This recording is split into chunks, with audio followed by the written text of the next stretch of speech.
Halo, assalamualaikum warahmatullahi wabarakatuh. Saya Aditya Fandi di sini.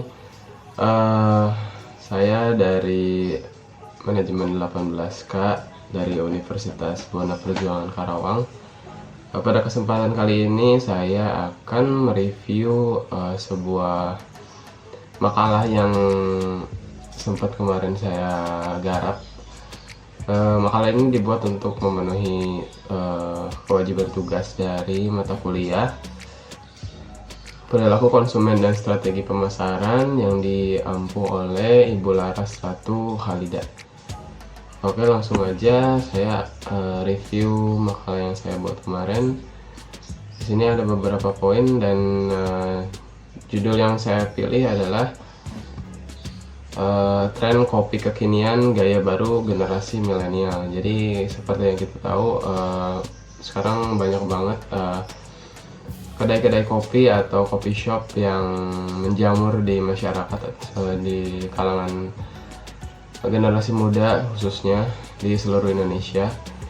Nah, ini termasuk perilaku konsumen yang ditunjukkan oleh masyarakat Indonesia terhadap kopi.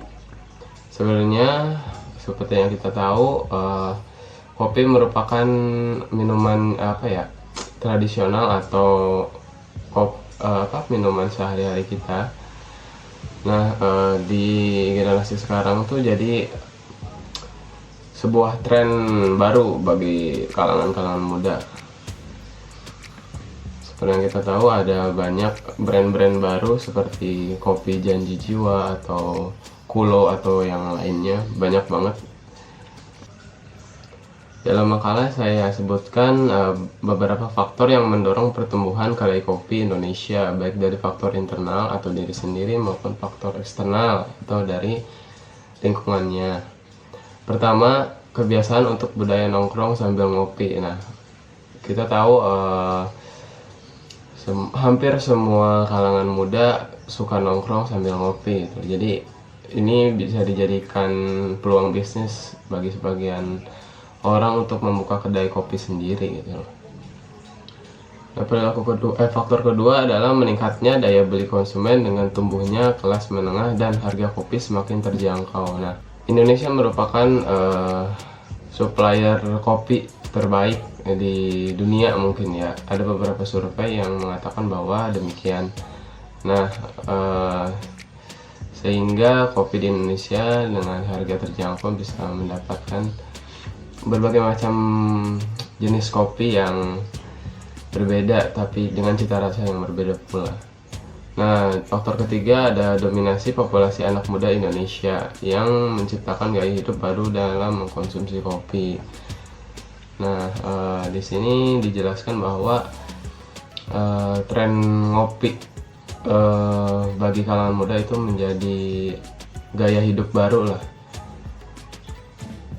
Lalu faktor berikutnya, kehadiran media sosial memudahkan pemilik kedai kopi beraktivitas marketing dan promosi. Nah, ini menjadi faktor utama lah untuk pebisnis kopi atau kedai kopi untuk memasarkan produknya. Dari media sosial itu udah paling efektif. Lalu faktor berikutnya, kehadiran platform ride hailing atau yang bisa kita sebut GrabFood atau GoFood yang memudahkan proses penjualannya. Untuk meningkatkan penjualan bisa dilakukan hal-hal tersebut. Untuk faktor keenam, rendahnya entry barrier dalam bisnis kopi yang ditunjang dengan ketersediaan pasokan bahan baku, peralatan, dan sumber daya untuk membangun bisnis kedai kopi. Membuka kedai kopi ini bisa digolongkan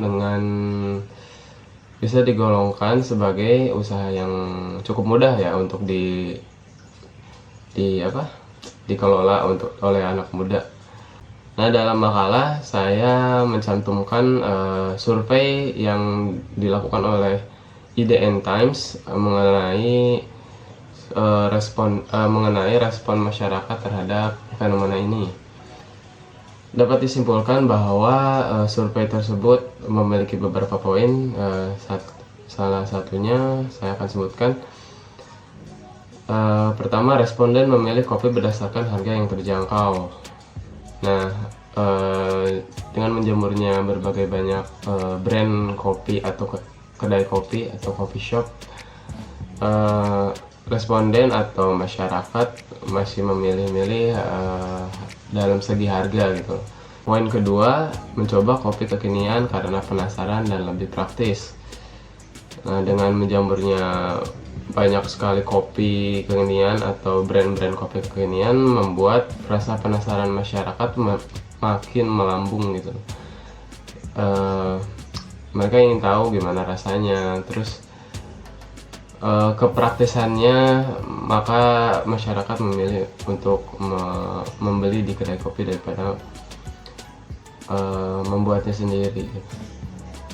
Lalu poin ketiga, di sini masyarakat atau sebagian milenial menggunakan atau mempergunakan jasa kedai kopi untuk mengerjakan tugas. Nah, kedai kopi yang cukup besar sudah menerapkan berbagai macam fasilitas seperti wifi, terus tempat nongkrong atau tempat singgah yang nyaman seperti itu. Nah, di sini ada sedikit kutipan dari Kumparan Food.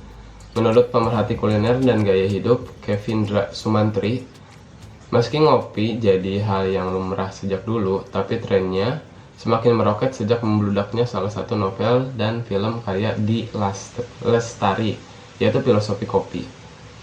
Bahkan pria yang juga berprofesi sebagai penulis kuliner tersebut memprediksi tren kopi masih akan bertahan hingga 10 tahun ke depan.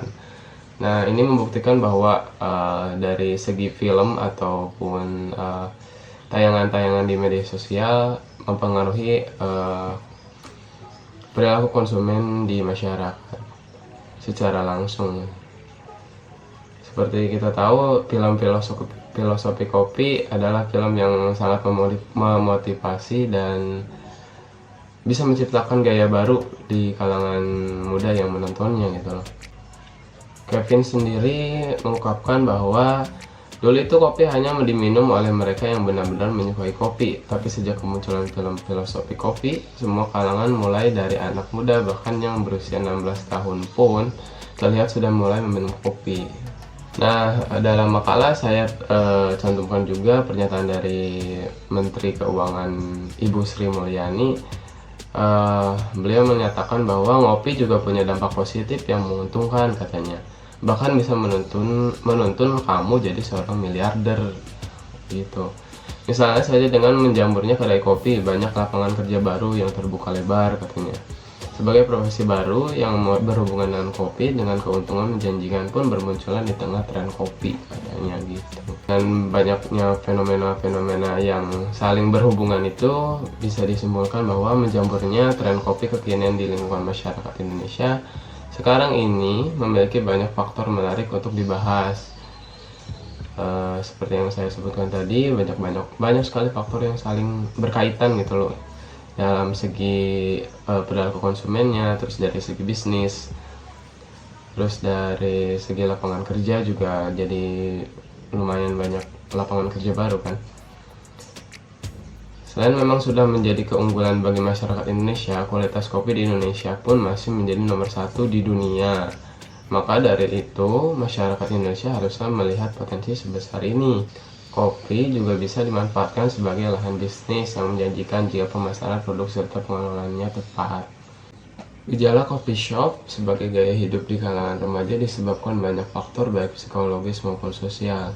Sepanjang tidak menjurus kepada hedonisme, gejala itu dapat dinilai sebagai suatu gejala yang lumrah atau respon yang normal dari para remaja terhadap keadaan dan tuntutan hasrat dirinya. Nah, mungkin sekian review dari makalah yang saya garap mengenai tren kopi kekinian di generasi milenial. Mohon maaf apabila ada salah-salah kata. Saya Aditya Fandi dari manajemen 18K. Mohon izin untuk pamit. Terima kasih atas dukungan dan responnya. Assalamualaikum warahmatullahi wabarakatuh.